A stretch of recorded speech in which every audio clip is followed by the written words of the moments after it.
जल्दबाजी में लिया गया कोई भी निर्णय हमेशा इंसान के लिए दुखदाई होता है। अगर हम किसी भी निर्णय को जल्दबाजी में ले लेते हैं तो उसका जो परिणाम होता है बहुत ही भयानक परिणाम होता है।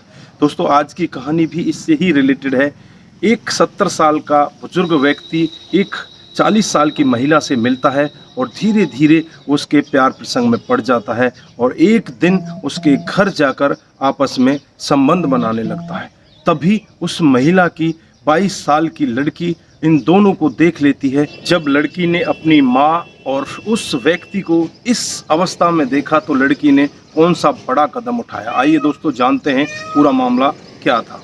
नमस्कार, जय हिंद। आप देख रहे हैं APH न्यूज़ राहुल रावत के साथ। तो दोस्तों, आज की जो मैं हकीकत की कहानी आपको बताने जा रहा हूं, उत्तर प्रदेश में एक ज़िला पड़ता है लखनऊ और इसी का एक एरिया है तलाक तोड़ा एरिया। यहाँ पर एक 70 साल का बुजुर्ग व्यक्ति जिसका नाम होता है राम मोहन, वो अपने घर से कहीं बाहर जा रहा होता है और वो बस में बैठा होता है। उसकी बगल में आकर एक लेडीज बैठ जाती है जिसका नाम अर्चना वालिया, जिसकी उम्र 42 साल होती है। आपस में उस बुजुर्ग व्यक्ति की और उस महिला की धीरे धीरे बातचीत होने लगती हैं। जैसे जैसे सफ़र कटता जाता है ऐसे ऐसे उनकी बातें और बढ़ती चली जाती हैं। वो एक दूसरे का नंबर एक्सचेंज कर लेते हैं और धीरे धीरे फ़ोन से आपस में वो बातें करने लगते हैं। उनकी बातें धीरे धीरे कब प्यार में बदल जाती हैं, ना तो बुजुर्ग व्यक्ति ही इसका अंदाज़ा लगा पाता है और ना ही वो महिला इसका अंदाज़ा लगा पाती है। धीरे धीरे उनकी फ़ोन पर बातें होती रहती हैं। एक दिन अर्चना वालिया उस बुजुर्ग व्यक्ति को फ़ोन करती है और फ़ोन करके उसे अपने घर बुलाती है। वो बुजुर्ग व्यक्ति बिना कुछ सोचे समझे उसके घर पहुंच जाता है। जैसे ही घर पहुंचता है तो एक कमरे के अंदर दोनों पहुंच जाते हैं और दोनों पहले तो थोड़ी देर आपस में बातचीत करते हैं, लेकिन बातचीत करने के बाद धीरे धीरे वो आपस में संबंध बनाने लगते हैं। और ये संबंध जब वो बना रहे होते हैं तो अर्चना वालिया की एक लड़की होती है जिसकी उम्र होती है 22 साल। वो भी ये सब देख रही होती है। वो भी अपने आप को नहीं रोक पाती और वो भी बीच में जाकर पहुंच जाती है और उसकी भी इच्छा यही होती है कि उस बुजुर्ग व्यक्ति के साथ में वो लड़की भी संबंध बनाए। वो भी अपनी हवस उस व्यक्ति के साथ में दूर करना चाहती है। लेकिन अचानक और वहाँ पर तीसरे आदमी की एंट्री होती है जो कि मोबाइल कैमरा लेकर आ रहा होता है और मोबाइल कैमरे को उन लोगों को दिखाता है और कहता है कि जो तुमने करतूत की है वो सब का वीडियो हमने बना लिया है। जो व्यक्ति होता है वो पुलिस की भेष में होता है, पुलिस की ड्रेस उसने पहन रखी होती है। उसके पीछे एक और व्यक्ति होता है, वो अपने आप को हवालदार बताता है और जो खुद कैमरा लेकर घूम रहा होता है वो अपने आप को SHO बताता है।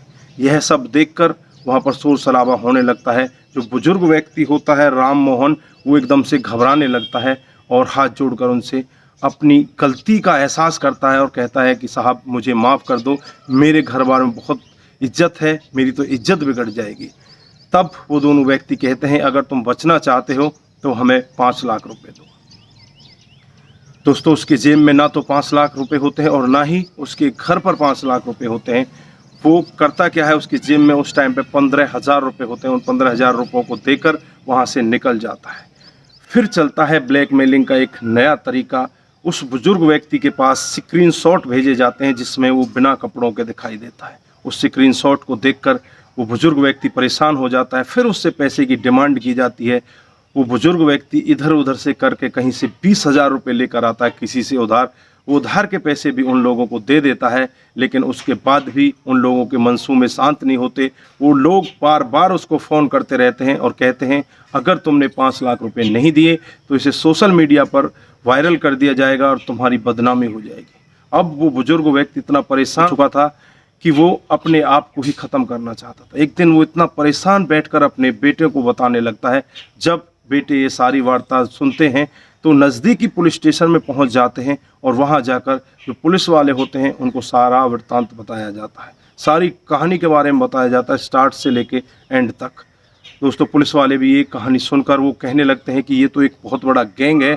और जैसे ही पुलिस वाले एक टीम गठित करते हैं और टीम गठित करके पूरी छानबीन की जाती है और दबिश देकर उन लोगों को गिरफ्तार कर लिया जाता है। उस माँ बेटी को भी गिरफ्तार कर लिया जाता है और जो पुलिस वाले के भेष में आए थे वो 2 लोग, उनको भी गिरफ्तार कर लिया जाता है। उनके साथ 2 लोग और भी थे, उनको भी गिरफ्तार कर लिया जाता है। यानी कुल मिला के 6 लोगों को गिरफ्तार करके उन्हें जेल भेज दिया जाता है। जब उनसे पूछताछ की जाती है तो एक बहुत ही बड़ा खुलासा करते हैं। वो बताते हैं कि एक हमारा गैंग सक्रिय है। इसी प्रकार से जिन लोगों के पास हमें लगता है कि इनके पास पैसे हैं और ये हमें आराम से पैसे दे सकते हैं, उन लोगों को हम अपना शिकार बनाते हैं और शिकार बनाकर इसी तरह से उनसे पैसे ऐंठते हैं। तो दोस्तों, आप लोगों ने देखा किस तरह से एक बुजुर्ग व्यक्ति जल्दबाजी में ऐसा निर्णय ले लेता है। वो उस औरत से जो बातचीत कर रहा था उसे प्यार समझ जाता है, लेकिन वो प्यार नहीं होता।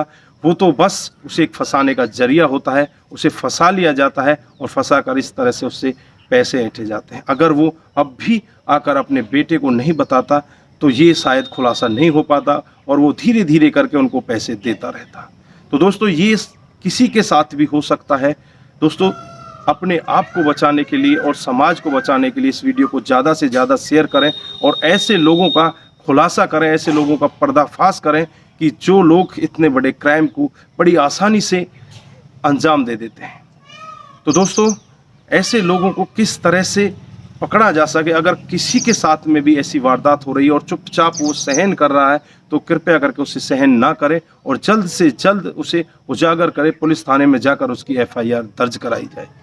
दोस्तों, बहुत सारे ऑप्शन हैं। आप अपने घर परिवार में कह सकते हैं, पुलिस वालों से जाकर कह सकते हैं, लेकिन ब्लैकमेलिंग का जो तरीका इन लोगों ने अपना रखा है, इससे जल्द से जल्द बचें, इससे छुटकारा पाएं। चाहे किसी भी तरह से आपको छुटकारा मिले, नहीं तो ये आपको नोच नोच कर धीरे धीरे आपसे पैसे ऐंठते रहेंगे और पूरा जीवन आपका इसी तरह से खराब कर देंगे। एक दिन ऐसा नहीं है कि ये डर इतना भय बना देते हैं लोगों के अंदर में कि लोग डर की वजह से ना तो अपने बेटे को, ना अपने घर में पत्नी को, ना ही किसी और को बताने की कोशिश करते हैं। वो चुपचाप घुलते रहते हैं, किसी से उधार भी ले लेते हैं, उधार लेकर भी उन लोगों को पैसे पहुंचाते हैं। दोस्तों, ऐसा नहीं करना चाहिए। आप लोग जागरूक हों और ऐसे क्राइम के बारे में जल्दी से जल्दी जानें। दोस्तों, इस कहानी को सुनाने का हमारा उद्देश्य किसी को बरगलाना, किसी को बहकाना या किसी पर भी किसी प्रकार का दबाव बनाना नहीं है। हमारा उद्देश्य बस यही है कि आप लोग जागरूक हों और ऐसे क्राइम के बारे में जानें जो डे बाय डे हमारे समाज में बढ़ते जा रहे हैं। दोस्तों, अपना ख्याल रखें, अपने परिवार का ख्याल रखें। नमस्कार, जय हिंद, जय भारत।